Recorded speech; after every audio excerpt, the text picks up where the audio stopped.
ఓం నమ శివాయ. ఈరోజు మనము ప్రయాగరాజ త్రివేణి సంగమం గురించి తెలుసుకుందామండి.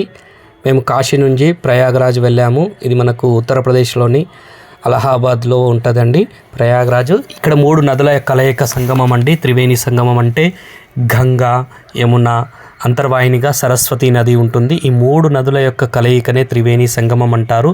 కుంభమేళ సమయంలో ఇక్కడ చాలా లక్షల మంది వచ్చి ఈ స్నానాన్ని ఆచరిస్తూ ఉంటారండి. చాలా పవిత్రంగా భావిస్తూ ఉంటారు ఈ యొక్క త్రివేణి సంగమ స్నానాన్ని. మేము కార్తీక మాసంలో వెళ్ళడం అనేటువంటిది జరిగింది. చాలా ఉదయం పూట ఆ మంచు కురిసే సమయానికి ఆహ్లాదకరమైనటువంటి వాతావరణంలో ఆ గంగా నది, ఆ యొక్క యమునా నది మనకు వేరువేరుగా కనిపిస్తూ ఉంటాయి. మధ్యలోకి వెళ్ళిన తర్వాత ఆ యొక్క ప్రవాహము అనేటువంటిది మనకు ఆ నీటి కలరు వేరువేరుగా కనిపిస్తూ ఉంటాయండి. మనల్ని ఇక్కడ పడవలో మనం మాట్లాడుకోవాలి. రేట్లు చాలా ఎక్కువగా చెప్తుంటారు. మనం వాళ్ళకి రీజనబుల్గా మాట్లాడి తర్వాత ఆ మధ్యలోకి మనల్ని తీసుకెళ్తారు. అక్కడ ఒక కొంచెం రాయిలాగా ఉంటుంది. అక్కడ పడవలు మధ్యలో ఆపేసి ఆ పడవల మధ్యలో మనల్ని స్నానం చేసుకోమంటారు. అక్కడ స్నానం చేసుకొని డ్రెస్సింగ్ చేంజింగ్ కూడా ఫెసిలిటీస్ పెడతారండి.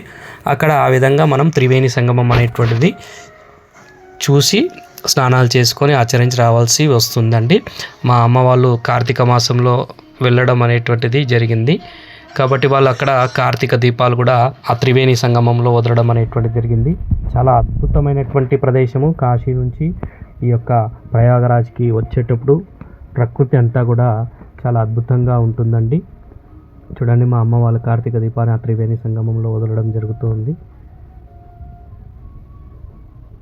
చాలా ప్రశాంతమైనటువంటి వాతావరణం ఉంటుంది. పక్షులు ఎగురుతూ ఉంటాయి. ఆ గంగా నది లోపల ఆ యమునా నది అంతర్వాహినిగా త్రివేణి సంగమమైనటువంటి సరస్వతీ నది ప్రవహిస్తున్నది. ఓం నమ